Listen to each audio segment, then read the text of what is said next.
قاری صاحب خطاب پہ فرمیندے ہن اہل بیت دی محبت دے اندر، کیونکہ آج دا موضوع ہی اہل بیت دی محبت ہے اور انہاں دی شان و عظمت دے لائق ہی۔ حضرات محترم، مہینہ ربیع الثانی دا ہے، سرکار غوث اعظم محبوب سبحانی دی آمد دا ہے۔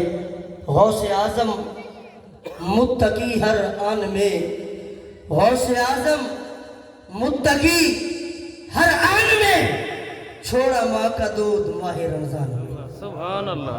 غوث اعظم زمانے کا سلطان ہے، غوث اعظم محمد کا محبوب ہے۔ سارے ولیوں کی گردن جھکائی گئی، مہر ان کے قدموں کی لائی گئی، چاہے وہ تاج ہو چاہے ابدال ہو۔ میرے غوث جلی کا مدیحہ ہے، جس نے چوروں کو دیکھا ولی کر دیا، پرخطاؤں کو کتبے جلی کر دیا۔ غوث اعظم کی ہے ہر نظر کی میاں، ان کا فرمان خالق کا فرمان۔ سبحان اللہ۔ نوری محفل پہ چادر، نوری محفل پہ چادر تڑی نور کی، نور پھیلا ہوا آج کی رات ہے۔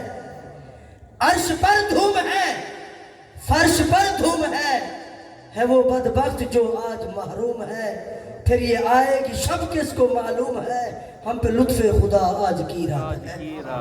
مانگ لو چشم تر مانگ لو، اپنے مولا کی نگری میں گھر مانگ لو، مانگنے کا مزہ آج کی رات ہے۔ فرمایا سجدوں کے عیب فردوس ملے، یہ بات مجھے منظور نہیں، بے لوث عبادت کرتا ہوں، بندہ ہوں تیرا مزدور نہیں۔ حسینہ جمیلہ دا مکھ موڑ دیتا، میرے رب نے محمد بنا کے قلم توڑ دیتا۔ حضرات محترم، مختصر جائے ٹائم دے اندر اہل بیت دی شان دے اندر ایک شعر، اور اس تو بعد میرے استاد دیم حضرت علامہ مولانا پیر سید بلال شاہ صاحب آپ بھی چند گزارشات اور اپنا خیال اظہار پیش کرے سے انشاءاللہ العزیز۔ فرمایا جنو پنجتن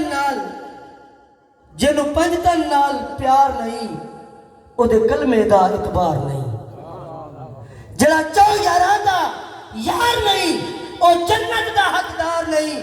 لکھ نفل نمازاں پڑھ بھاوے، لکھ لمبے سجدے کر بھاوے، جے ہونا آل رسول دا دشمن ہے، تیرا ہونا بیڑا پار نہیں۔